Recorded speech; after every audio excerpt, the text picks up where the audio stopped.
For as long as we can remember, the idea of hooking your brain directly up to a computer, that was just pure science fiction, right? Well, that line between fiction and reality is getting seriously blurry, like every single day. We are right on the edge of a technology that could completely redefine what it even means to be human.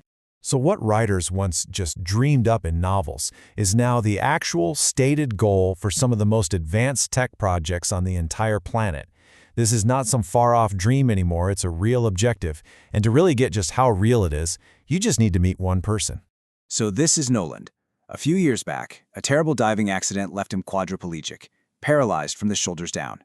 But in early 2024, he became a true pioneer on a brand new frontier. He was the very first person to get a brain implant from a company you've probably heard of, Neuralink. And with this tiny implant, Nolan can do things that were absolutely impossible for him before.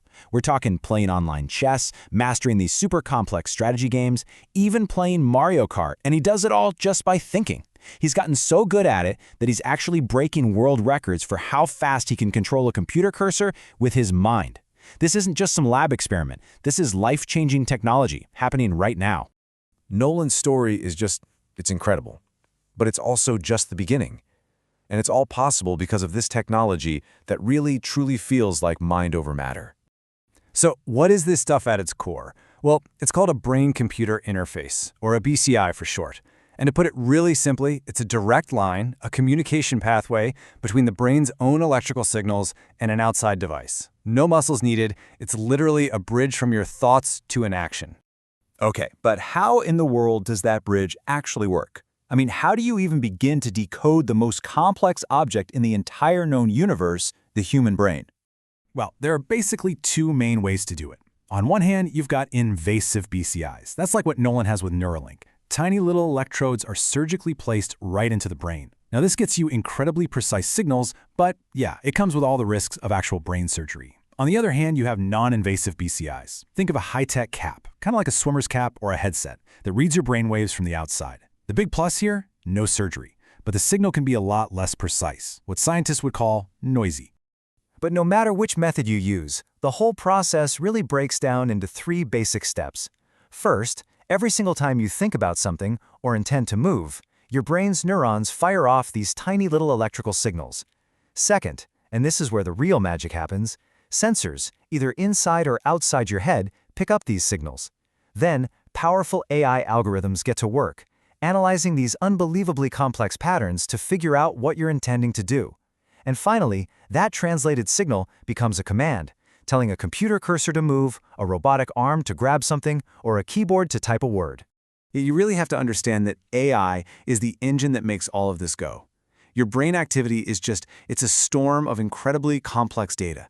It takes really sophisticated artificial intelligence to wade through that storm and find the meaningful patterns, the signal for move left, or the thought of the letter A, and turn it into a clean command. Without that AI, it would all just be static. Now, with this powerful combo of neuroscience and AI, the most immediate and honestly the most profound impact is in the world of medicine. This isn't about upgrading ourselves just yet. It's about healing. And the potential here is it's truly life-altering. We are talking about giving people with spinal cord injuries the ability to control robotic limbs again, giving a voice back to people with ALS or locked-in syndrome, letting them communicate with their thoughts alone. I mean, Neuralink's very next big project is called BlindSight, and its goal is to restore vision. And if you look even further down the road, this technology could become a two-way street. These bidirectional BCIs wouldn't just send commands out, they could bring sensations in. Can you imagine being able to feel something through a prosthetic hand? It's incredible. The promise is just immense. The tech is absolutely breathtaking. But it opens a door to a question that, as a society, we have never, ever had to ask before. If a company can read your brain signals, who actually owns your thoughts? And that very question brings us to a whole new kind of conflict, one that a legal scholar named Nita Farahany calls the battle for your brain. Her words really, really hit home. That inner sanctum, the one place that has always been completely, 100% private, your own mind, is now becoming accessible.